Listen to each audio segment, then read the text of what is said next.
Okay, so hello, nice to meet Hi, you. nice to meet you. Welcome to this podcast. I was having trouble thinking of a title, but I'm just going to go with language learners and language lecturers. So Perfect. that's going to be like my series of conversations that I'm having with teachers from different schools. Yay. And I thought immediately of the what I consider to be some of the best schools in the area, and what comes to mind is like one McCallie, Baylor, those kinds of schools. Yeah. And I thought, a school like that is probably like gonna have some decent teachers that are pretty competent.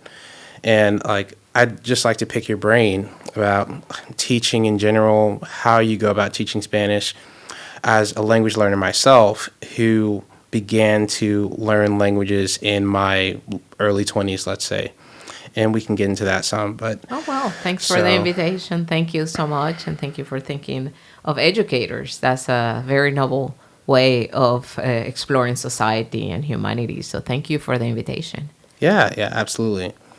So, I guess first thing on the outline that I created for the podcast, I'm just gonna run down. It doesn't have to be super strict, but who is Dr. Vanessa or Veronica Herrera? So, Okay, yes, I'm Dr. Veronica Herrera, and I would like to describe myself as a loyal friend to many.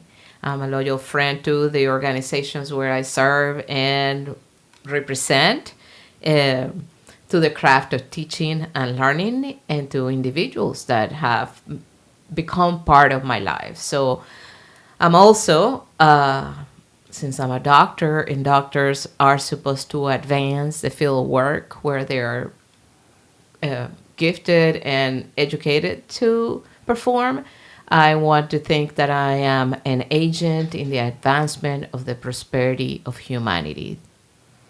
wow, I like that. I'm Anthony. My name is Anthony Smith. I graduated from Notre Dame High School in about 2015, and at that point, I had no interest in learning languages. After I left, a series of events occurred where I was in college for a year. Due to medical circumstances, I had to leave, and after that, I around that time I had visited my uncle, and he has a wife who actually was born on an American military base in Germany. And so that was the second time that I had encountered someone who had claimed that, German had been an important part of their life. In high school, I had a friend who was taking German classes. And at that time, I kind of wondered why in the world anyone would take German. When I went to Florida to visit that part of my family, out of curiosity, I just started learning some words. And then one thing led to another. I began to actually actively learn the language after spending many months of learning about it. And I discovered that not only was I pretty good at language learning, but it looks like a lot of people are, even though they don't necessarily know. And that wasn't my experience in high school, because in high school, up until I had graduated, we were required to take classes for language learning. For middle school, it was exclusively in Spanish, but in high school, we had the option of choosing between Latin, Spanish, French, and German. I continued to take Spanish classes, and my experience with that was not really that pleasant, in all honesty. We had a rather strict curriculum. It wasn't very challenging, but the primary focus of the entire class was grammar. And so, aside from grammar, probably the only thing we ever did was the memorization of basic words translated from English to Spanish. And I think I speak for a lot of people when I say that when that's the case in your classes, which wherewith you're required to take and undergo for high school, it probably is not something that's going to incentivize you to continue learning on your own. If people have the innate interest of learning Spanish, regardless of whether they're in class or otherwise, then it seems to me that they'll do whatever it takes to further that. And outside of class, they'll go the extra mile to, learn in their own way, whether it's memorization of different words from English to Spanish or otherwise. but Yeah. it looks to me like the majority of schools in the United States feature something similar to what I had. And often it was the case that we didn't even have teachers that were native Spanish speakers and that did not really seem to care about featuring conversation in class. We never spoke to each other in Spanish in conversation. We had watched videos of people speaking at times, but even that was quite rare. So I'd like to pick your brain to see what you think about that. Yeah, I'm glad to see that language acquisition across the different levels, whether it's elementary or middle school or high school and even college, has evolved in many different ways. In today's classrooms, the practices have really pushed to what you were expressing you would have loved having, which is what we call the intercultural competency of the student through language and culture. So we have a little formula in language acquisition that is called CI+1. It's the research of Dr. Krashen, and it is comprehensible input plus one new thing. So that is kind of like the dynamics that we use nowadays to teach languages. So I tell you something that you understand, something that is familiar, but I throw the plus one is a new thing. So your brain likes to kind of figure it out. And the idea is to challenge the students to be constantly thinking on their feet to pretty much solve problems that are presented to them in front in the classroom, in front of input, now media with AI and all those resources. You really can get really creative in the classroom for that. But I do understand what you're explaining and the point of view when you adhere to a textbook that is divided up by grammar topics. It's really difficult to promote conversation because you're limited to the number of words that you know. So the immersion process is wonderful for that. And you begin with simple conversations. A good starting point for that is to begin teaching in the singular, third person, and in the present tense. So you have phrases like John goes to the market. At the market, John buys an apple. A kind of sentence structure, and showing an apple in a picture is very simple. You can have a card, you can have something on the projector, and students slowly but surely start just kind of immersing themselves with a lot of vocabulary, and you kind of let the class flow, and the class everybody can input something from their own point of view, which is a wonderful way to include everybody in the conversation.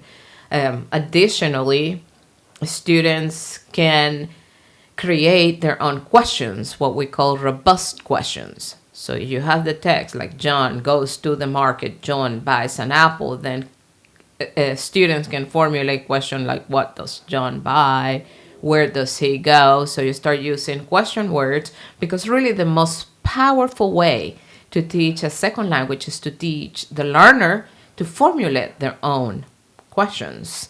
And so you study like the question words, and you start formulating questions that require you to go back to the text or the picture or the input. So that comprehensible input plus one.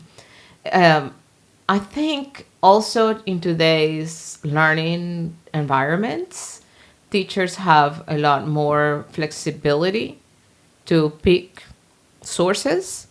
Like I mentioned with the artificial intelligence, we can now like make songs with the words that we're studying for a quiz, for example. It's some pretty good songs. You can pick different genres. Recently, I used that to teach the quiz words, and then I was naturally teaching different rhythms in music, salsa, merengue, boleros, and then play some of the genres that the students enjoy. But yeah, I think moving away from a textbook is a good step in the right direction for educators to make classes more interactive. I know that we are, as a society, still transitioning from that. And I like something that you mentioned. It is what you really need to nourish and promote with your students is that curiosity to then want to go on their own, just like you did, and explore whether it's the same language or a new language. You need to leave them with a positive impression so they can say, okay, if I learn this, I'm sure I can learn this in this other language. But learning a language is definitely a personal decision. Advancing towards fluency is something that the individual has to do some thinking, metacognitions. How do I learn? And when is my best time to learn this? Just and approach it and plan and have an intentional cultural influence by enrolling in the classes or hanging out with the people that speak the language at the right time in their lives, because our lives change all the time, so we can plan this. So that's definitely something I would recommend adults to plan ahead.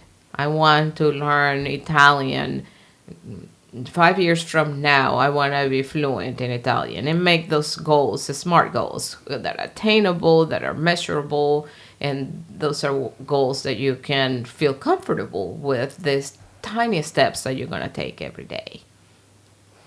That's interesting because I've encountered a lot of other people who have also learned languages and who are in the process thereof. And certainly there are many conflicting philosophies when it comes to that. And it seems to me that there are probably endless ways that, or at least even variations of the same ways that people go on this journey, because language learning is also a lifelong journey, which was something that I actually didn't know before at the time where I was beginning to start learning them on my own. And when I started getting decent at them, it occurred to me, like, at what point am I going to stop learning German? Because maybe I want to move on to something else. Maybe I want to learn, some Spanish or some other language. And then it occurred to me that, well, if I want to maintain a high level in speaking this language, somehow I'm going to have to balance that in my life. And knowing that in combination with the fact that there's not one way you can learn language, which was kind of in like one of the many illusions that I had left school with, that, oh, okay, there's probably only one way to learn this, and maybe I'm not doing the best job of this. Or, oh, there's probably a few ways to learn this, and maybe the way that we're learning this isn't great, but somebody else is doing pretty well, and maybe I just don't know how they're doing it. And I think that many Americans can fall into the trap of this giant philosophy of, I'm not good at learning languages. You see so many people saying like that or claiming it.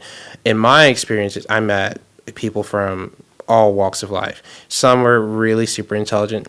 Some were not what many people would call necessarily super intelligent or even like very smart. But the one thing that they all had in common, these people who speak many languages and quite well, is that they're ambitious. They're goal oriented, which was something that you said. You've got to prioritize your goal. Why are you learning this language? What kind of level do you want to achieve in speaking this? And you've got to, I think it certainly helps to ask those questions early on, even if you don't necessarily need to in order to achieve whatever level you will ultimately regarding the language that you're learning. Regarding certain things that you've spoken about in your classes, you mentioned music. It's funny that we often use many of the same tactics to learn languages, although we probably don't all feature them in our lives to the same degree. So for me, for example, I have featured music in my language learning process regarding German and Spanish and other languages. But it hasn't really been as important as other things that I've done. I've talked to other people, for example, who claim that the primary way that they've learned is through music, that they've started out taking songs, breaking them down, the syntax, everything, or learning a whole bunch of songs in their target language, and that was how they learned them. And I think that that is very advantageous. It's just not the way that I learned. So there's certainly like a lot of different possibilities, and it seems like the school system as a whole, of which there are many philosophies, because the United States is a big country. We have lots of different subsets of the, let's say, American school system, 50 different states, lots of different counties in every state, and certainly they're all very different. But to me, having spoken with many people, what most people seem to have in common is that if they had managed to learn a language, the schools that they attended were normally not as beneficial as their own willingness to learn the language and the diverse ways wherewith they attempted to achieve that goal. Yes, and I think one of the restraining elements in this is time. As adults, we're busy and maybe we're intentional. I want to learn certain language. And then you find yourself like you're not being as disciplined with the program you envisioned that you were going to roll out for yourself. And the same thing happens with the schools. Sometimes the programs that we have in a school, say elementary schools, they're your exposure to the language. And students go to this extracurricular subject maybe for 45 minutes a week. And so we do know through the research that frequency is the key. And you mentioned the different styles of learning and how you have explored with those, that too. And we know that we have life stages. So at some points in our lives, maybe music is more conducive to learning, where at some other times reading is a better approach. What definitely enriches that process is connections with others, traveling, meeting friends that speak the same language, or maybe friends who want to learn the same thing you want to learn, and so you can sing together, travel together. I think this exchange is really what enriches the process of becoming more fluent in the language where you're wanting to excel. I know that you have explored with different languages, and once you are able to do that, then that's when really grammar starts making a lot of sense, because you start seeing, comparing from one language to the next language, and if they're really close in the way the words look, or if they have a lot of cognates, or if they have similar grammatical structures, then that next language is definitely going to be a lot easier than a language that maybe uses another alphabet. And so it depends on a lot of factors. Time, I think, is definitely a key here. It is like in The Little Prince, in the book by Saint-Exupéry, that the time that you spend with something is what makes that something important. The book says the time that you spend with your rose is what makes your rose important. So quality time reviewing, quality time thinking. In this journey, you have to stop and think, how do I learn? And it sounds like you have done that. Like you said, music wasn't as useful for me as it's for other people. So you have to apply a lot of metacognition and define what helps you the most at that moment, that stage in your life. I know when I was learning French by myself, writing the words in a notebook, like cursive writing, drawing pictures, and instead of flashcards, I just kind of enjoy journaling and transferring poems from the book to a notebook, and kept my journals with nice pictures. So that really inspired me. I thought that really represented the culture, because French has a lot of resources and good literature and good art. So I thought creating my own journals of the things that I came across. That was a good way for me to create a lasting memory of the material that I was studying at the moment. Definitely. Can I ask you a question about your teaching? Absolutely. Do you have a lot of experience, or at the very least some experience, with kids that you taught that didn't show any signs of excelling in the Spanish language, or even necessarily showing an interest in it, but that later demonstrated that they were not only interested but actually really talented and proficient? Yeah, one case comes to mind, a student of mine whose name was Max, or is Max, and very distracted in class, didn't apply himself a lot. And then one summer, I suggested to the parents this immersion camp, and the parents are super nice, and they're like, yeah, and they just kind of sent him to the camp. And when he came back the next school year, he was already in high school. I teach middle school, so this was his summer between 8th grade and 9th grade, I think. And then he came back and found me. It's like, I was the king. I was speaking, and I was the best, and so he is now bilingual. He continues to study it. He's already graduated from high school. But yeah, that's one of the cases. I've had other cases where students got to college, took a exam at the department to see what level they were in, and they didn't realize they were so advanced, and now they were in a higher level division course. So sometimes you're learning things and you don't realize really how much you are being transformed and how much you are actually advancing and making progress. So I would really recommend the learner to look at progress. I've had students that started with like true beginner, nothing. And then the first assessment, they got a 40. They're like, look, I failed. Well, that's a 40% improvement. So that you always want to see what is next. And in that case, language learning is a skill, just like music, for example. So when you start learning to play the piano, you're going to play Twinkle, Twinkle, Little Star. But maybe 2 years from then, you're going to play pieces that are more complex. So we should always look at progress. Like, this is right now, but I know that I can grow. By the end of the week, I will know much more. And by the end of the semester, much, much more. And by the end of the school year, I'll have a good level, a mastery of the material in the course. And that way I can prepare for whatever is coming next in life. I tell my students there is no room for mediocrity. Everyone in the classroom is going to have to try, and we take the time and stop, and everybody listens to this person, and the person has the opportunity to participate, to read it, to tell others. We really work like teams, like we help each other.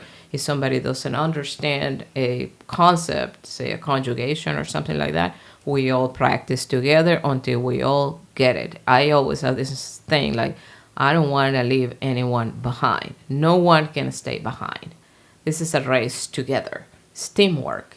We have students that are not understanding because this is full immersion. So if somebody stays behind, they're coming to class the next day, the next week, and they're going to be lost in space. So we have to all go back and recover that person and move ahead together. It's an interesting school subject. I tell them this is the first time you're going to take a school subject where you have to stick together. Quiero preguntarte algo. Sí. No estoy acostumbrado para hablar en español, pero intentará. Lo haces muy bien. Luego, me pareces como una persona que habla en inglés de manera fluida, pero entonces, ¿cómo lo hiciste? Bueno, vine a los Estados Unidos a aprenderlo directamente a la universidad con el propósito de entrar a la universidad. Entonces fui a un programa de inglés como segundo idioma para estudiantes extranjeros en la Universidad de Tennessee en Knoxville. y allí me preparé para tomar el examen, el TOEFL, para entrar a la universidad. So having a purpose, that is one thing that we learn in psychology. If you have a purpose, then you have more drive, more self-efficacy. You believe you can achieve it. So I had a purpose. I wanted to go to college, and I had to study English really in detail, because the TOEFL examination is what you have to show the score to the university, to the college, to achieve acceptance, admittance in the program. So also I have been living in the United States now for almost 30 years, and it's day-to-day learning process. Every day I make a mistake in English. Every day I learn a new word. And it's going to be like that forever. Entonces siempre continuaré aprendiendo. That's true. And ¿por qué aprendes el francés? Me enamoré de esa lengua. Fui al país, fui a Francia por cuestiones de familia, y la primera vez que fui no me podía comunicar muy bien y me tracé la meta. Again, I set a goal for myself. Me tracé la meta que yo lo iba a aprender. I promised myself.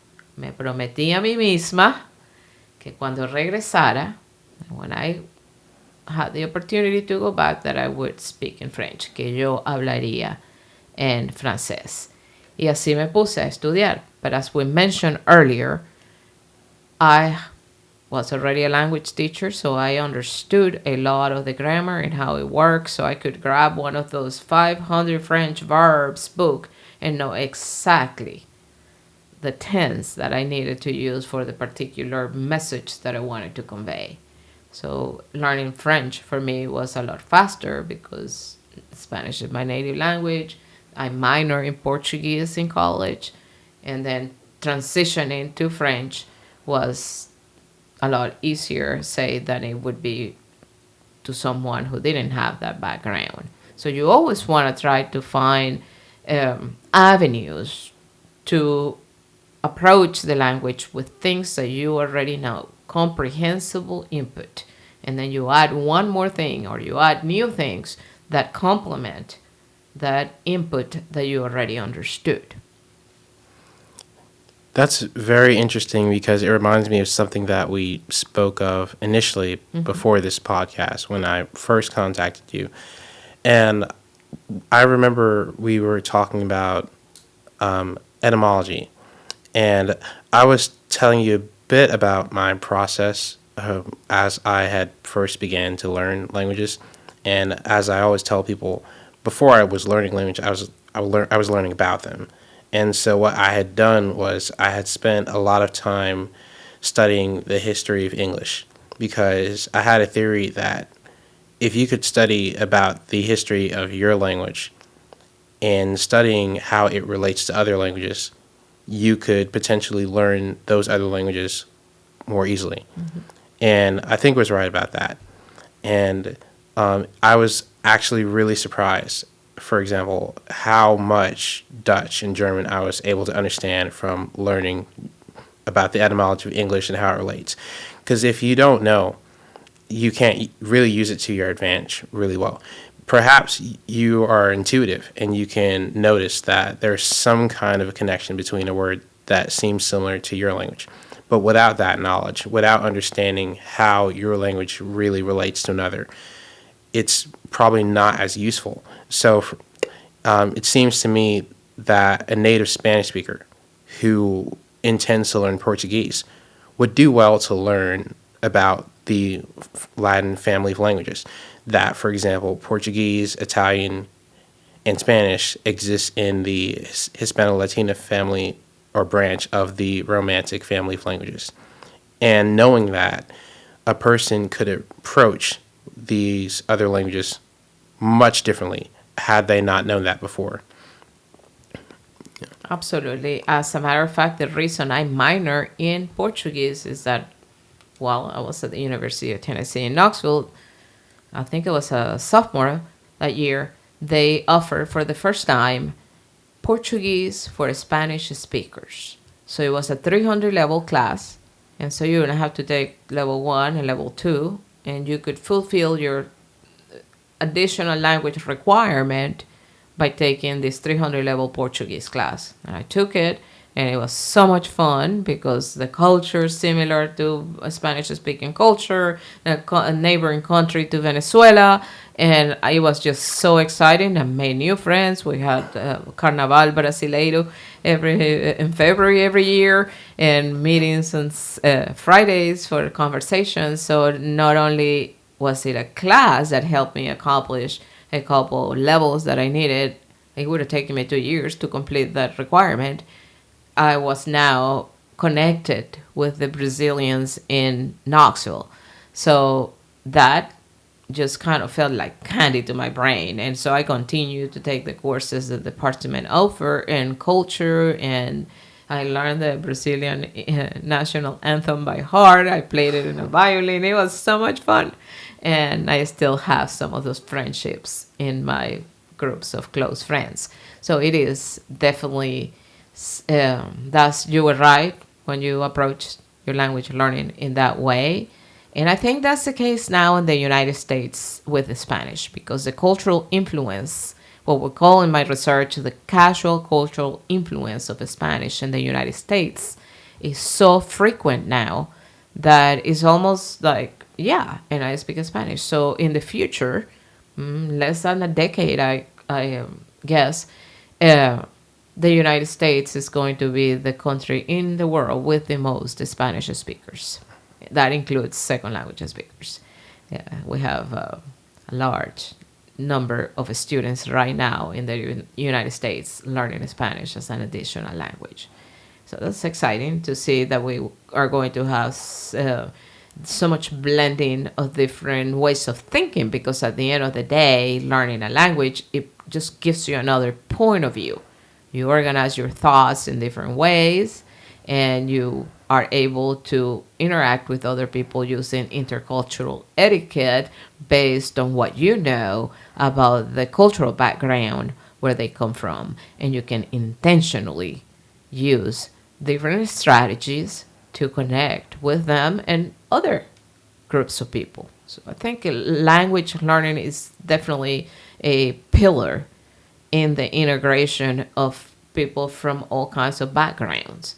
And when you want to know, or when you want to help or serve, you just have to talk to other people and listen to what they have to say, and pay attention to the way they think. And if you speak to a non-English speaker who is learning English, you're going to notice how they organize their thoughts in a different way. And that is because it's rooted in the framework their culture is used to organizing data.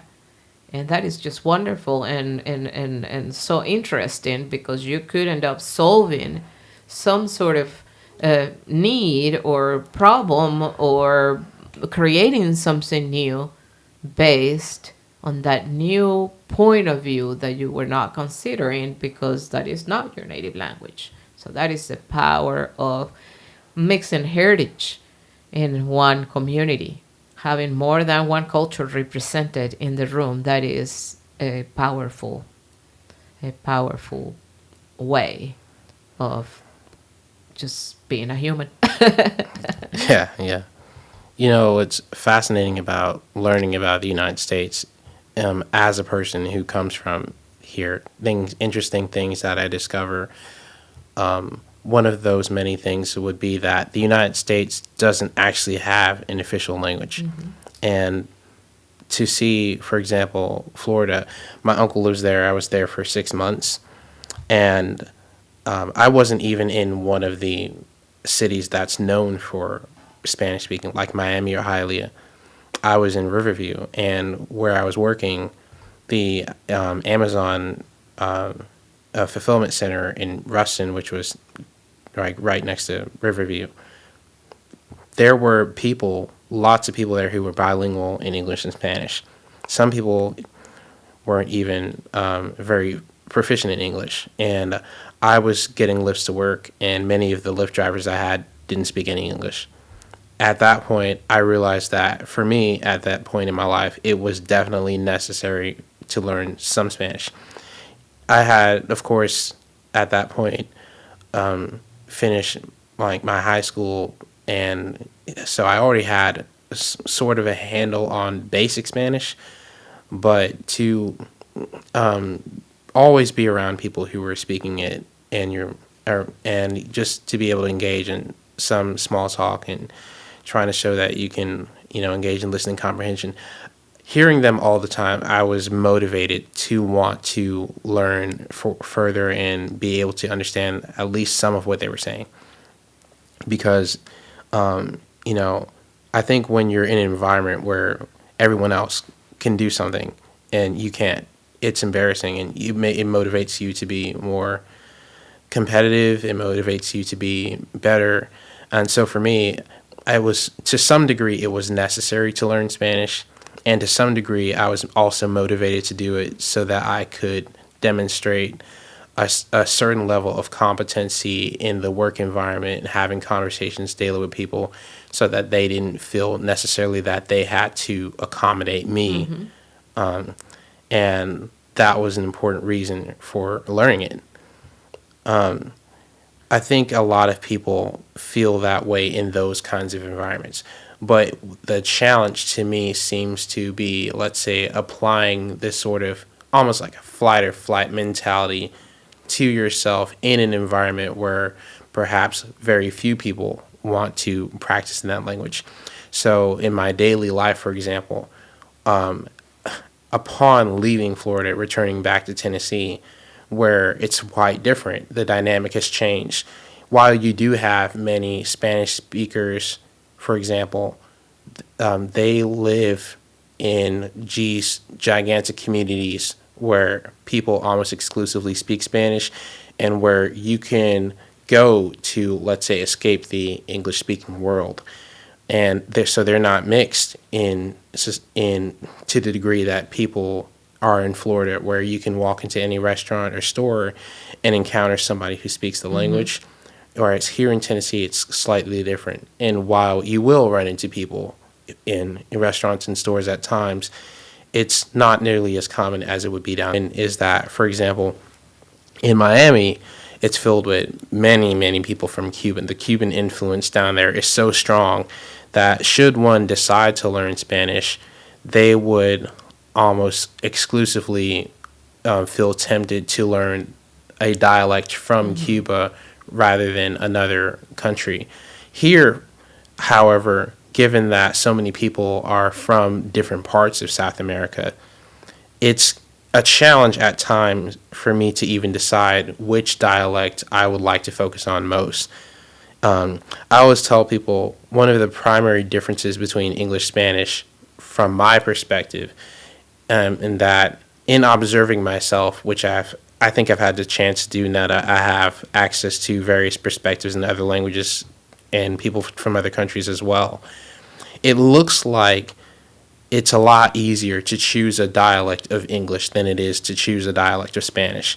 Because while there are different dialects of the United States or of the UK or of Australia, there's also like what we call general American, which kind of sounds like me. People say I sound like a television announcer. I don't really have...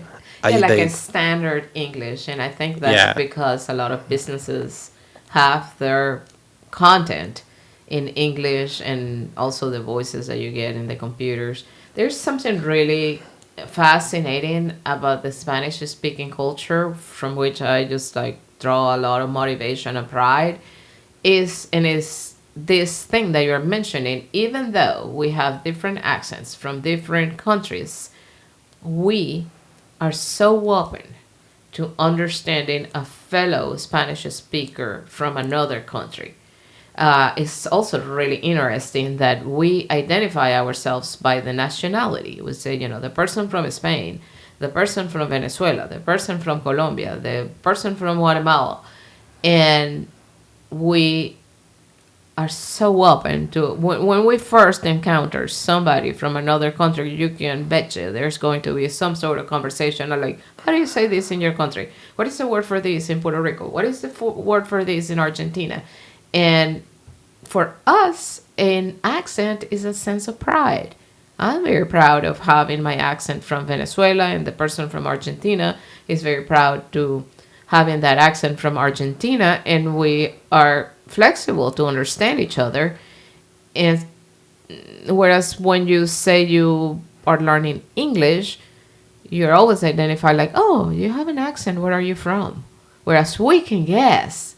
Like if I hear someone from Argentina, I can guess, well, this person is from the southern part of South America, maybe Argentina, Chile, Uruguay. I can start guessing at least a part of the region this person. And if I guess right, whoo, that we feel so proud. Like, oh yeah, I thought you had an accent from Puerto Rico, but then I didn't know if you were from Venezuela or Colombia. It's always kind of like regional.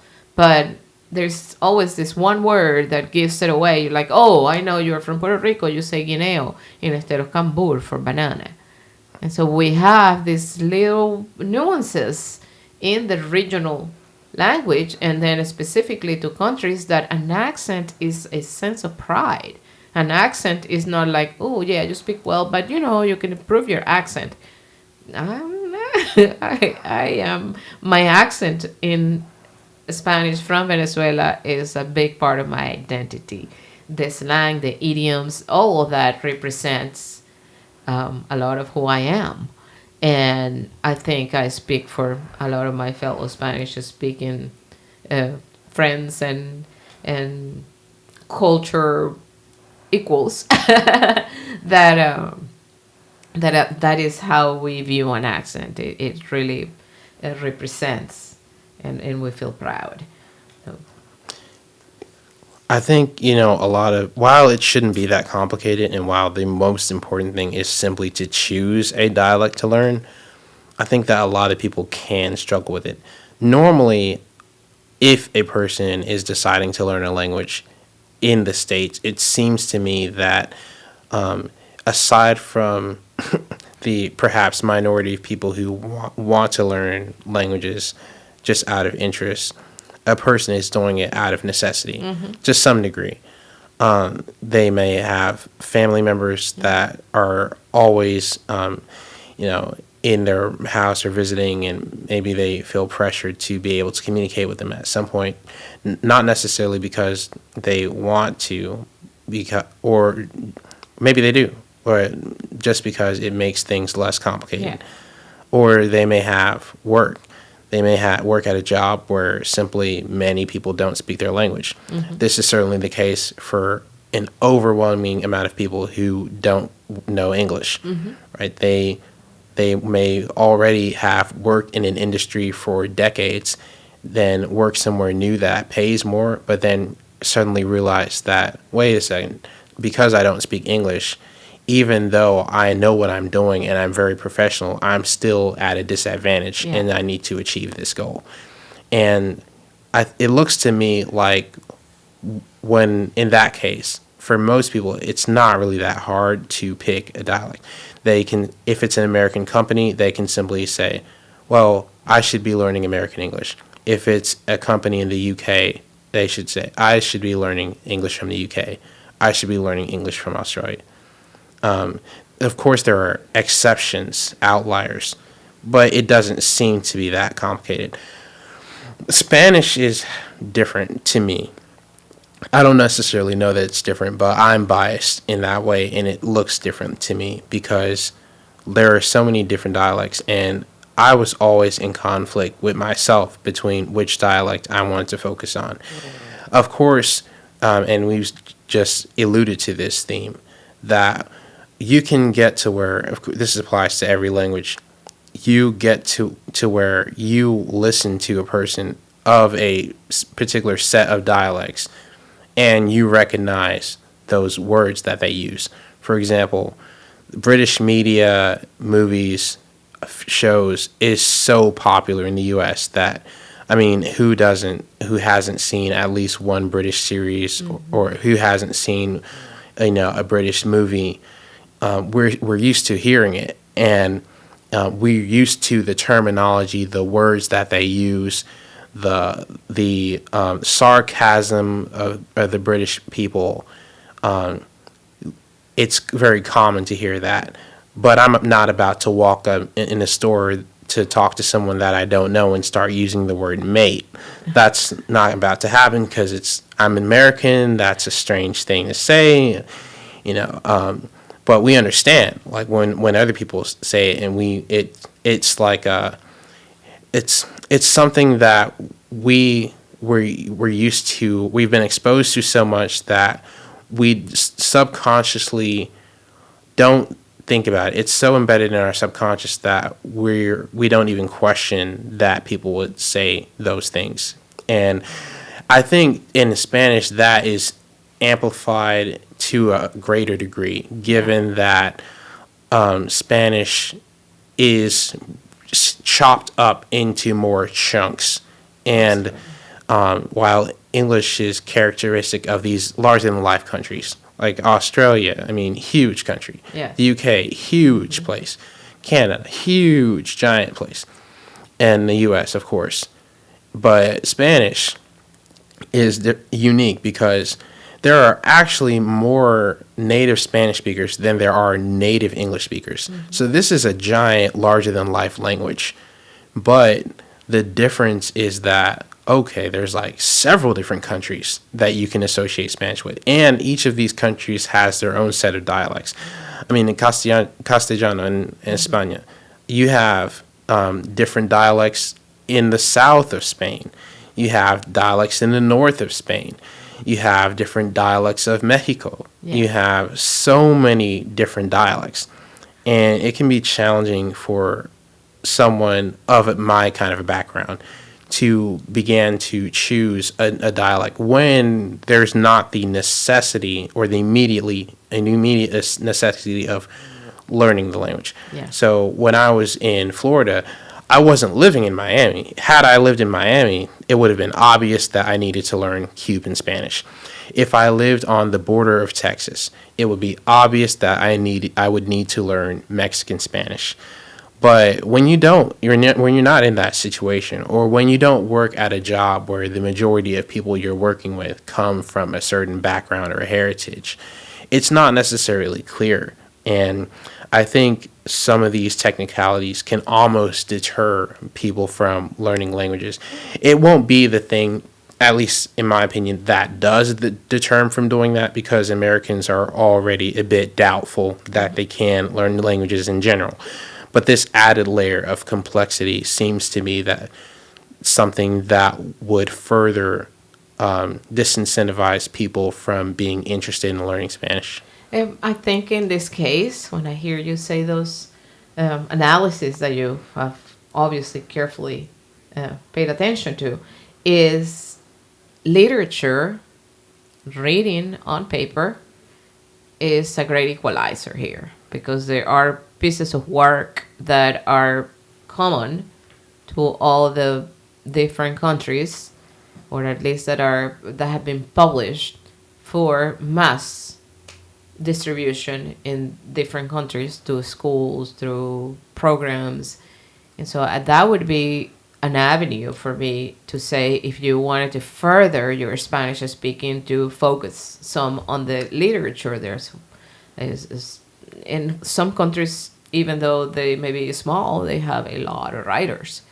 So you're going to find these pieces of work in literature that can open up details about that culture. You also made me think, when you were talking about the idea that you say, if the language is closer to another language.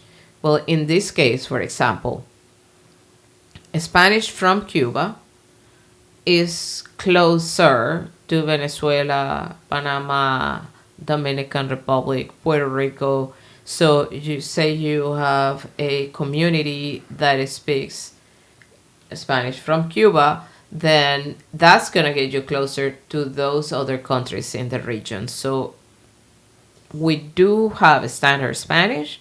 The differences in between regions or countries are flexible, and we are going to understand, especially if you have traveled abroad, living in the United States. Most likely you would have encountered people from different Spanish speaking regions or countries, and you would understand, okay, there are different words, for example, for banana, there are different words for straw, and you just ask the person, could you tell me another word for this object, and that way you can enrich more your vocabulary. But the basis of the grammar are going to be the same, or the basis of like basic conversations are going to be very similar. So no fear. Anyone can embark on this beautiful journey that is learning the Spanish language. In my work as an educator, I have kind of set this long-term goal of teaching Spanish to as many educators as I can around the globe, where in countries where Spanish-speaking families are immigrants and children at school may need services, and so teachers of any subject can advance their Spanish through the conferences, books, and the program that we are preparing to roll out with the Cultural Value Leadership Institute. And that's definitely a way to have a more global and more inclusive in all ways and all different expressions and ways of speaking Spanish, to bridge the gap between parents, gap in communication between parents of immigrant children and educators.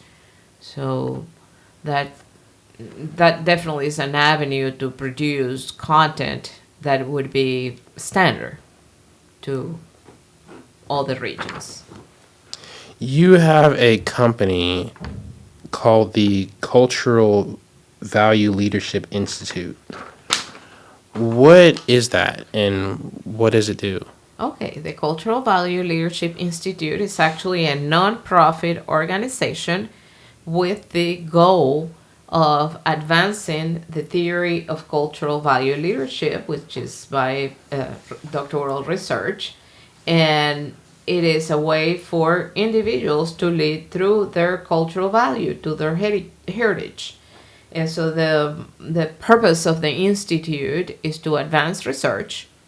So we have case studies, also to educate about the theory and validate the theory. So this is going to be many years of observing, measuring. That's why the project of teaching educators. So when we roll out this project of teaching educators, we can measure how the different services and resources are helping educators become at least fluent in their area of work for basic conversations in Spanish. And then we have scholarships. We choose a cultural value leader, and we just actually have selected the one for the year 2024. So we're really excited. A young student, engineering student with Guatemalan background, Chattanooga born, recommended by a professor at UTC. And now we're starting to work with this student to connect with different companies in the region, a consortia that the Cultural Value Leadership Institute is spearheading, to connect different companies in the area that would like to give these young people internships, or to allow them to come in, see the processes, or to allow them to come in to simply interview some of the people that are working at those enterprises.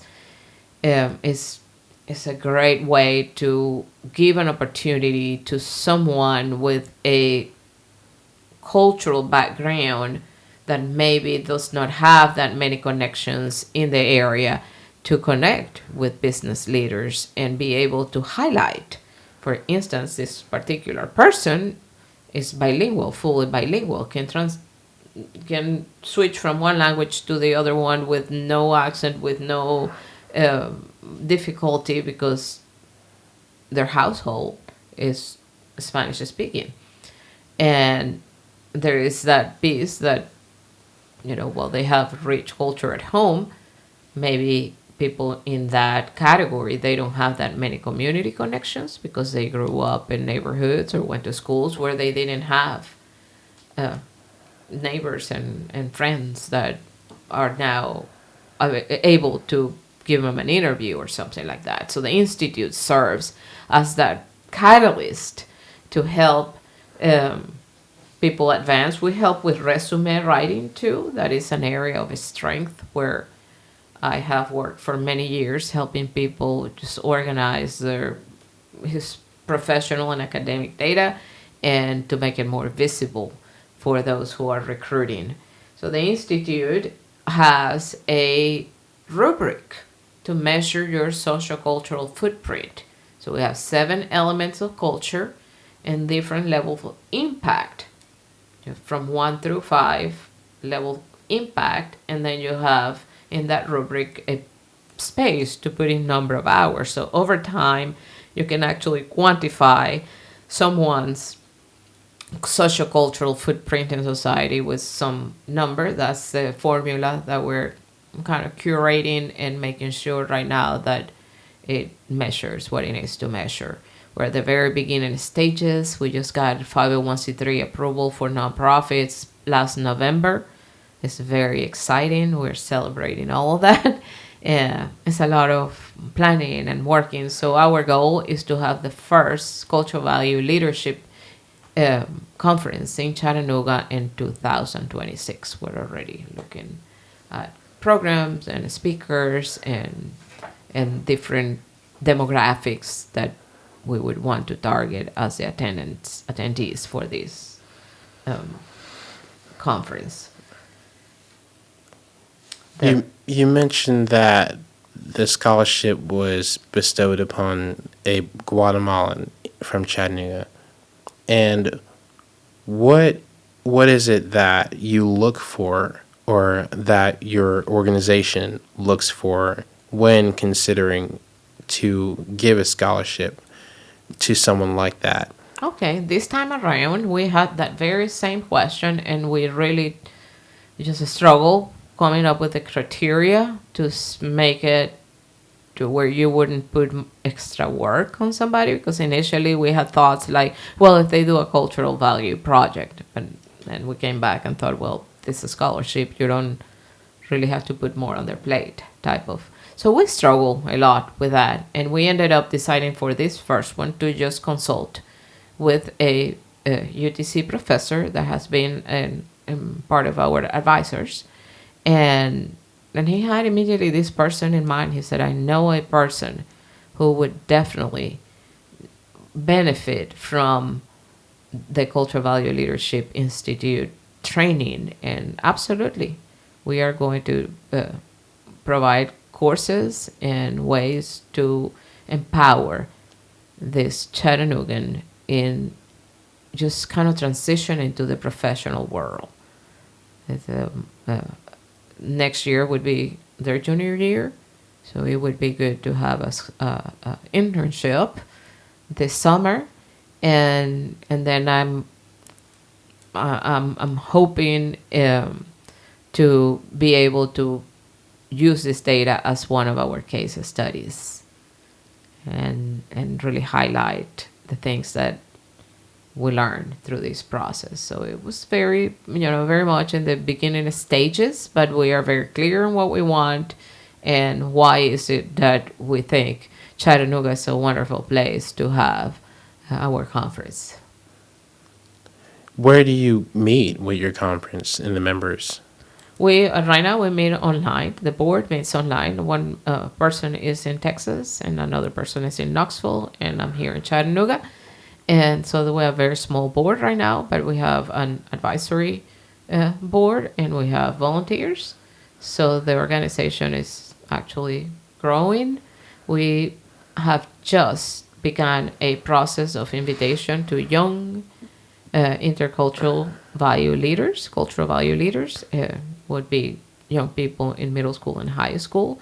And it's, in this case, it's mainly folks who've heard us talk about the cultural value leadership theory and say, oh, I want to be part of that. So we're going to form a small cohort of young, very young leaders to talk about these topics and just, infuse that new points of view, because they definitely are a new generation post-COVID and a lot of different challenges and ways to approach leadership.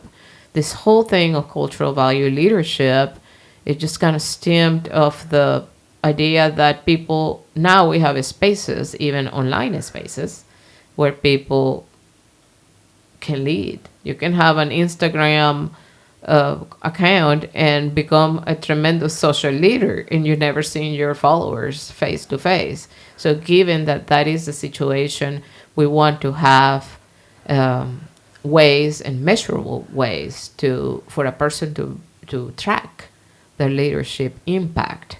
The same thing applies for people who say are entrepreneurs, people who do not work. They lead in different spaces in their community.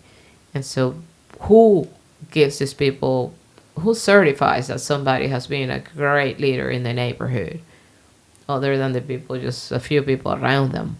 If they're doing a great job in their neighborhood, in their community, no one beyond that space knows that. So the Cultural Value Leadership Institute serves as a way to kind of expand that voice and those experiences, and what people are already doing for the community can be a tremendous source of inspiration for people in other communities with similar challenges and setbacks. At this point, is the organization very large in the sense that you have many different people from not only Chattanooga? You mentioned a person from Texas who's a part of the board, and I'm guessing there are probably other states involved. And you mentioned a scholarship that was awarded to someone from Chattanooga. I'm wondering what the different kinds of scholarships are, or if momentarily there's only one that's offered. This one for the moment, this actually was inspired by who was my American dad, like host father in the United States. That's this family. He's actually a Panamanian born. He was a professor at the University of Tennessee in Knoxville, Dr. Roberto Benson. He's an engineering and material science professor and served as the dean of the School of Engineering for a year or so. And well, to me, he was family. He passed on my birthday during COVID, and that I just wanted to do something that would just keep his legacy alive. There's actually the Dr. Roberto Benson Day in Knoxville, proclaimed by the city of Chattanooga. He had a huge impact on campus at UTC when it came to diversity, equity, and inclusion. He was always such a support to international students. I never actually lived with them, with the family, but my sister did. And when I came to visit during the summers, when my sister was going to college, the first freshman, sophomore year before I moved to the U.S., I used to spend summers in their home. And till this day, his daughters are like sisters to me. So that was actually a very personal piece that I wanted to add. Just donated the money, and that's just something I wanted to do to honor him, because if it came to mind to me, who is the American in your life that you see that had a visible and impactful footprint in the lives of international students, that to me is Dr. Benson. Dr. Benson opened the doors to his home. Him and his wife, Barbara, opened the door of their home to many international, not only students, international people. I remember somebody from Pakistan living in their home for a summer, but this person was going through cancer treatment. And they just opened up doors to their home, to us, without asking anything in return.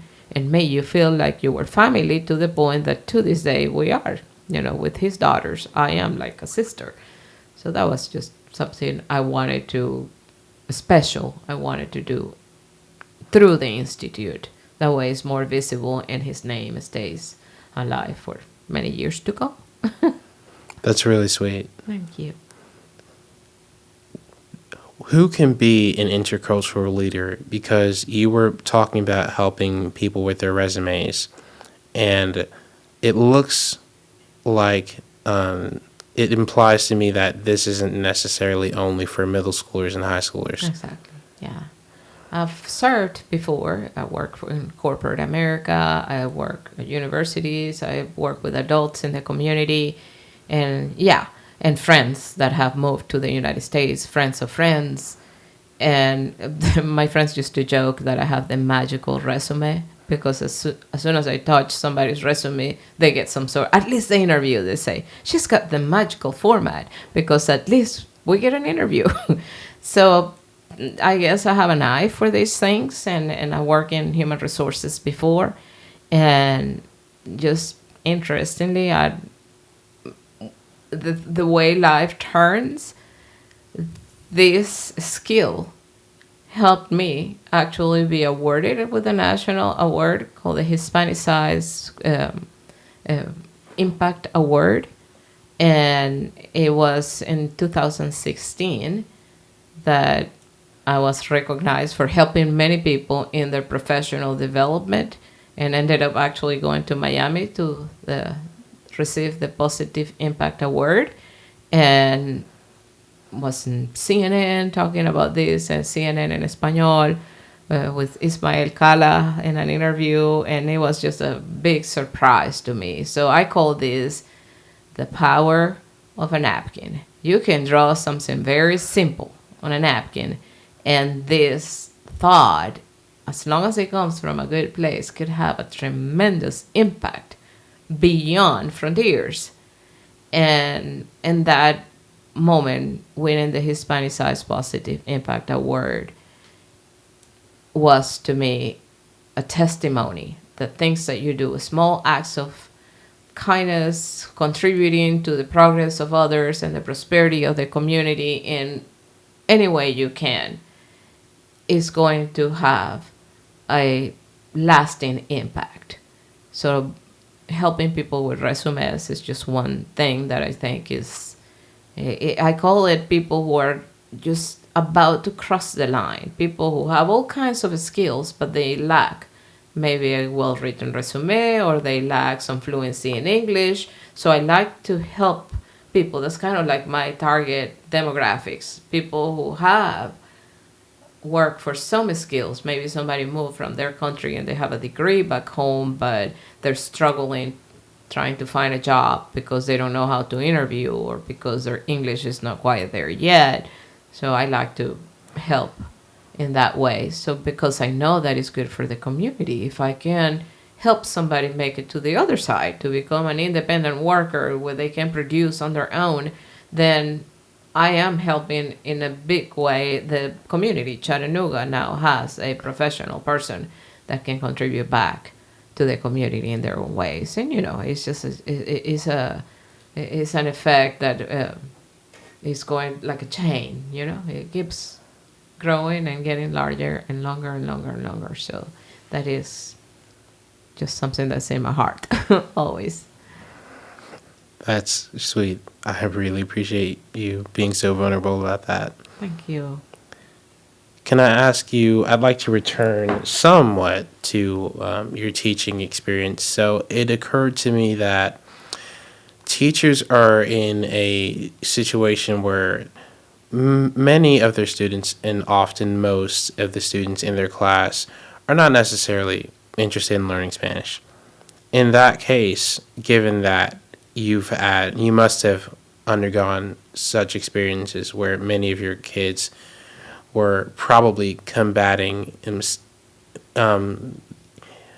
themselves, in the sense that on the one hand, they want to achieve good grades in the class, as they do with every class that they're in, but on the other hand, their heart's just not in it. And so I wonder, what is the primary thing that you would like the majority or all of your students to take away from your classes as you teach them? Okay, that's a super poignant question. Here it is. I say it the first day of class. We came here to make friends. I teach Spanish as a vehicle for friendships. To me, friendship is the most complete, the most structured and inclusive human value. Because if you think about it, honor, truth, loyalty, love, everything falls under friendship.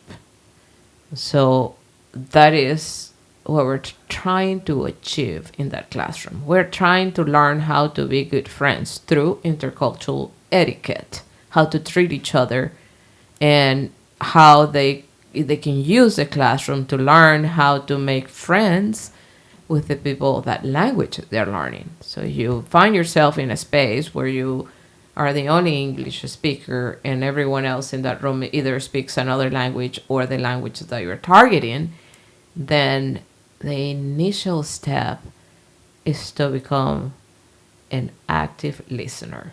So before you can begin speaking a language, the first step is to listen to others. So whenever we encounter any struggle in the learning space, I go back, okay, so let's see, what kind of friend are we being to each other? If somebody doesn't want to participate, well, we need you. You are our friend. And I see where my students really do value my friendship. This week actually happened. It was very sweet. It was a big surprise.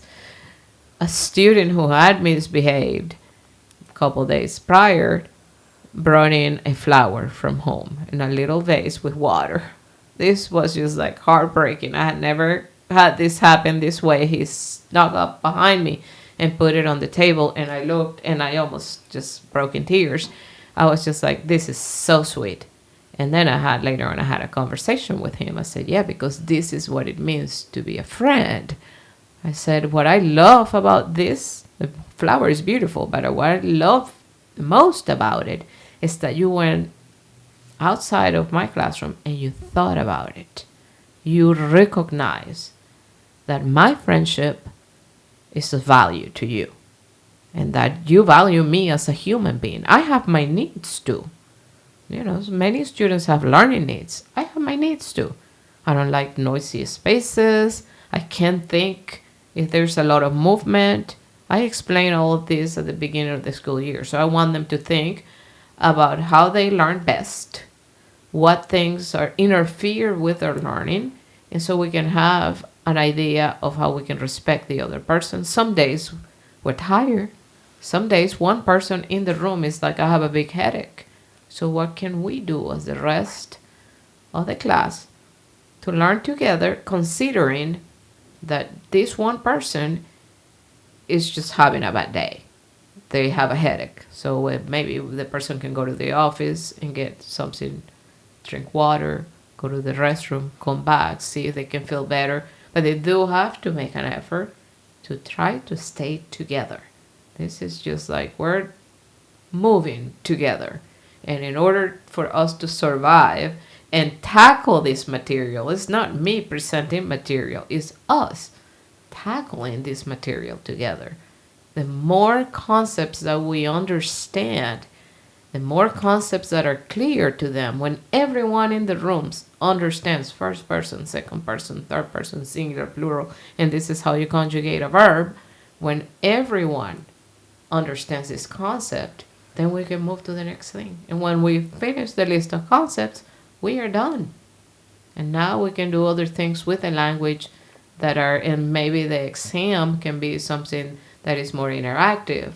But no one can be walking away from the group. And so it really is a fantastic way to teach students and learners that before we can really approach any academic material, that the people in the room and our relationship with the instructor is a way to show we understand how to treat other humans.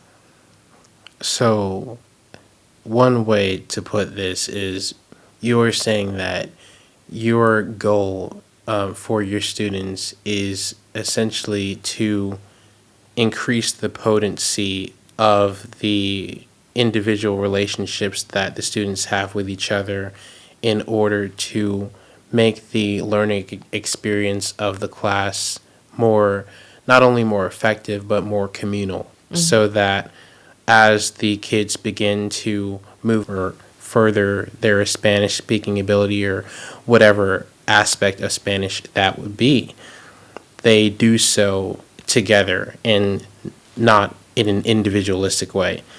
That's interesting because certainly my experience in school learning Spanish or taking Spanish classes more accurately felt very individualistic. It did not feel as communal as perhaps I would have benefited from.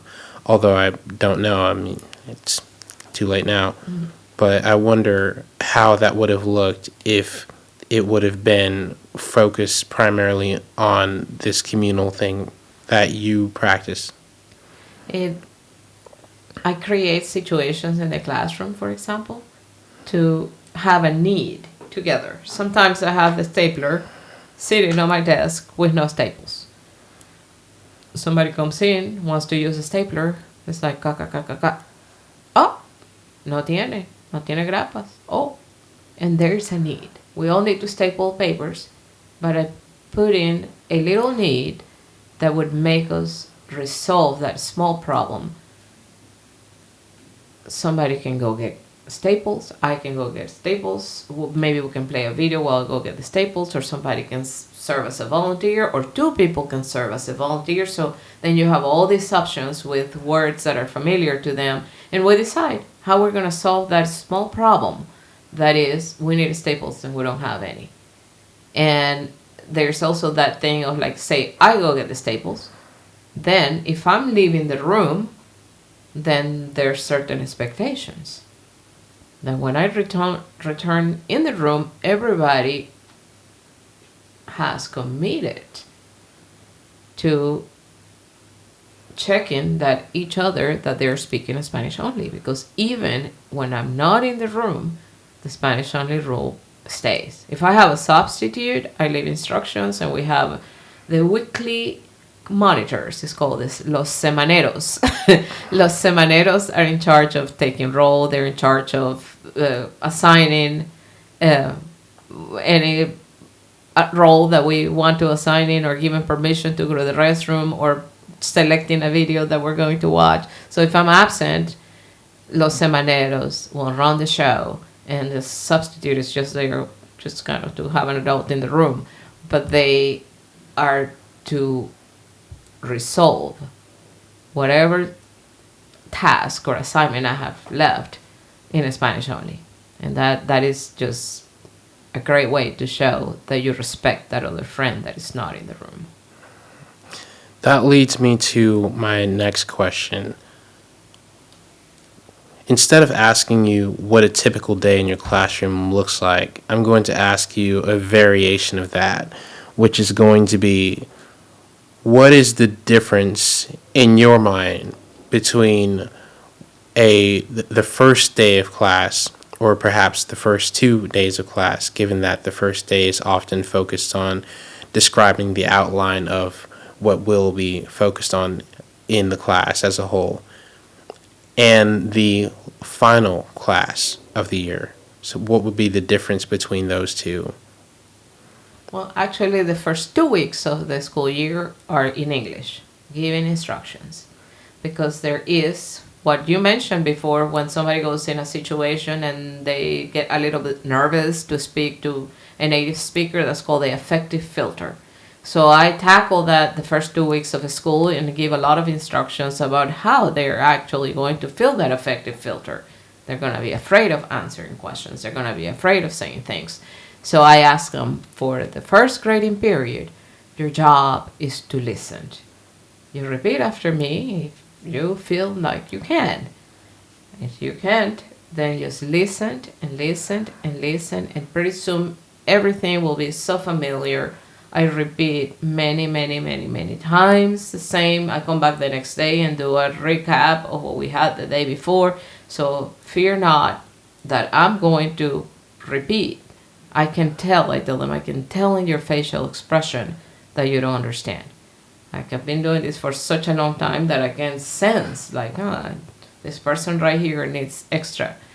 And so the first part of the school year, they're so worried about, like, did I get, did I turn everything in? Did I get everything right? Am I missing a piece of homework? All the instructions are in the Google Classroom in English, but in the classroom, they're all given in Spanish.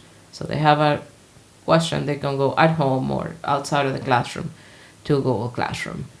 At the end of the school year, they're happy, they're not nervous, they're ready for the summer, and there are definitely no doubts on instructions. Like, we can have conversations, we can apply vocabulary that we learned for other things into new conversations that we have at the end of the school year.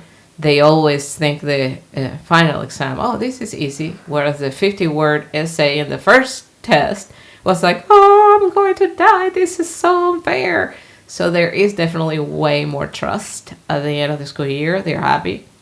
And yeah, it is a rewarding moment to see them go, and I know they're well prepared for the next level. At this time of the school year, I start getting a little bit sad because I can actually count the days that I will see them in my classroom. I don't get to have them again. They go to the next level with the next teacher. So we start counting days, 27 more days in Spanish. Oh, and we start counting. The count back begins. So countdown begins. What is the ideal input to output ratio that you prefer in a classroom? For example, I recall watching a documentary on the Finnish educational system where the language class, which is famously featured across the whole of Finland, as a second language would be Swedish. And so the teacher of this particular class in the school that in this part of the documentary that I was watching had said that she preferred to let the students talk more and that she would talk less, something like 40 to 60%, 40 coming from the teacher and 60 coming from the students. So I imagine that there's quite a bit of variability across the board where what teachers prefer. What do you prefer in your classroom? To me, it's an even exchange. It depends from day to day. What I do want, and that piggyback on the last question, what I do want students to be able to do more and more as they get more proficient in the level that I teach is to formulate their own questions. So the process is think, analyze, compose, and opine. TACO, TACO. So think, analyze, compose, and opine. So they have to go through these TACO steps to be able to share something. And at this point in the school year, the big emphasis is on them being able to formulate robust questions about the input, whether it's reading, music, a conversation in class. So definitely is you want them to converse with each other most. And at this point of the school year, they are competitive and they like to argue, no, me first, let me have it, I'll do it. That kind of dynamics in the classroom. They're competitive. They like to play little games. I play a lot of games in class, like physical games. I get up, go to the center of the room with one pencil in your hand, and then we play the sound, or I say the phrase, and they have to go back to their notebook and write it down, spell it right, come back to the center of the room. Or we play volleyball in the classroom with this air like balloon, like for a party. That was fun. We play music, the song that we needed to master, and we play volleyball in the class passing a birthday balloon from one side to the classroom to the other. Play a lot of games where you get up. We can have a snow fight with papers. Write an idea on a piece of paper, have a snowball fight, and then pick up a piece of paper from someone else and read it. And then from there, you participate. So it's a lot of movement. We're not sitting in, one particular position all the time. Some days it's a circle, some days a semicircle, some days it's sitting on the floor. Depends, but definitely with young kids, you want to be moving around. You want to have them on their feet as much as you can, or collaborating, like go grab this and finishing a task that makes them move. And that's really important, especially when you're teaching young middle school. So it sounds like there's a lot of variability in your own classroom regarding the input and output that comes from you in daily classes, given that you want it to be interactive and you want the kids to interact with each other a lot, not necessarily between the kids and you all the time. So does that summarize? Yeah, that sounds right. And we write, they compose, they write their own books at the end of the school year. And I actually have these books printed and published to share with other communities, the Spanish-speaking communities. This content also is going to serve in teaching the educators. So they're required to be pretty detail-oriented when they write. So once they have their pieces that are corrected, and then they can interact with each other. I can read my piece to you, and then you can ask me questions about my piece, or you can ask me questions and I can respond. You can ask me like, what's there? Who's there, about the setting, about the weather. You can ask me regular common expressions, and they all need to be reflected in my story. And that way you and I can have a conversation over what I wrote or what you wrote, or we can read to each other. They read books to each other, simple books that are targeted for this level, and that's the way you get to have them interacting with each other. I think that's fun, powerful, and they love their friends. They are like brothers. So they want to be exchanging ideas and time together. The final question I have for you is going to be, what are some of the most important lessons that you've learned from your students? Because we often think of teaching as a one-way thing, that teachers teach their students and the students learn from their teachers. But as I've talked to many people over the years, it looks like sometimes a teacher learns just as much from their students as the students learn from them, and often more. Yeah. So what have been some of the greatest lessons that you've taken away from your students?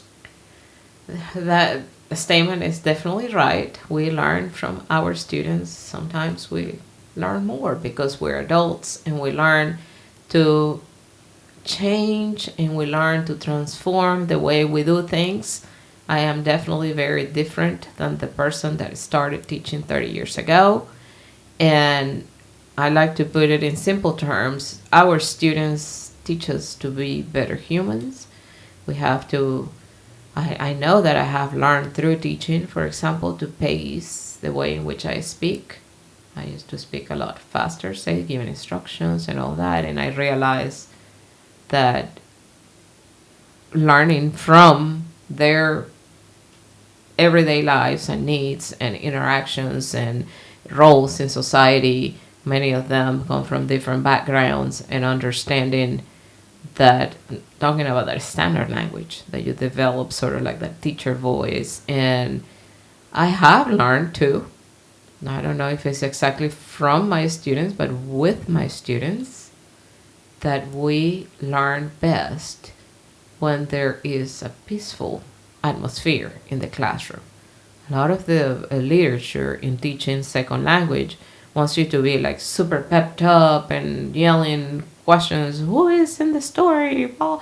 And I have gotten more out of my students by teaching them intercultural communication, a kind voice, a good way for the other person to hear you, no screaming or yelling in the classroom. that process, I think we have, as the year have passed for me as an educator, that that is a key in teaching.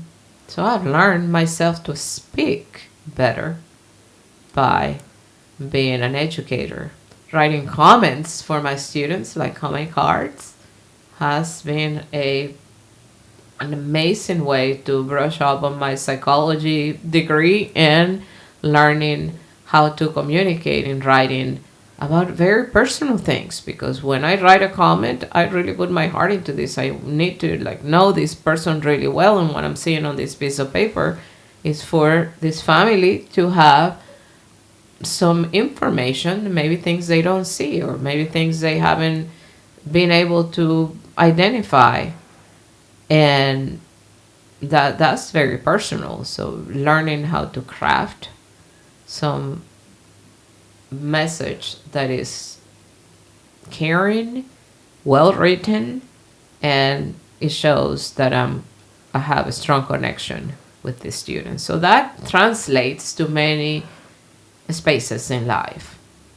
You can't argue with somebody in a classroom. I see my role as an educator. I'm a human rights advocate. Everyone who crosses that line, I need to love. I have to love. No matter what. Even maybe the most difficult student, I have to come from a place of love. Recently, I traveled with my oldest daughter to Iowa because she's looking for job opportunities there. She had an interview, so I went with her. And it was my first time going to Iowa.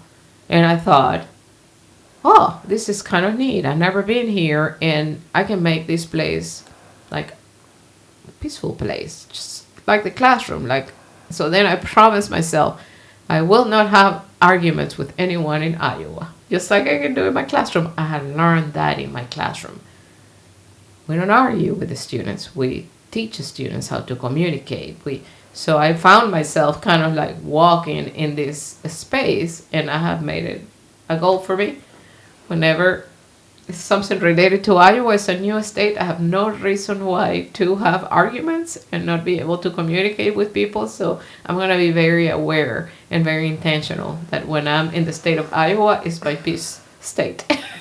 And I'm hoping to do that for other spaces too. So I'm practicing this on my new territories that I will visit in the future. So they have definitely taught me how to be a better human, communicate better, and to give more than what I expect receiving. Because when you're teaching, you're definitely giving more. You're teaching, you're finding new ways, being creative.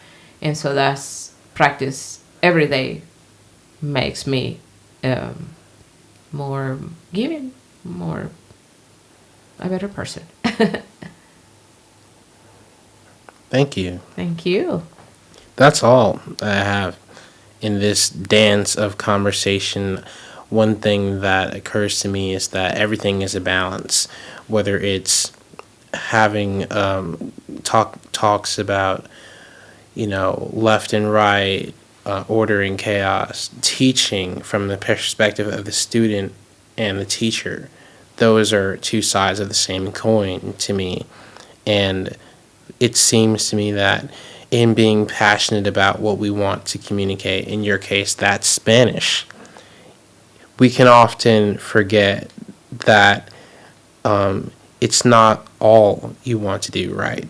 It's an experience that you want to have so that you can learn and grow yourself in order to perhaps do your job as best you could, so as to incentivize students not necessarily only to be better Spanish learners, but as you mentioned before, to be better communicators and people who want to raise others up around them, or people who want to be great masters of achieving a goal in unison with their communities, being able to form connections with people that perhaps they otherwise wouldn't have had they not been in those situations, in this case, Spanish learning. It's wonderful.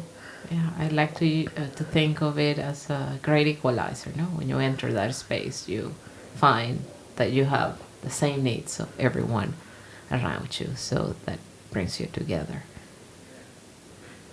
Thank you so much. This has been such a pleasure. You're so thoughtful, and I really appreciate that you are taking this focus on paying attention to how we teach and learn. Thank you for the Yeah. invitation. Absolutely.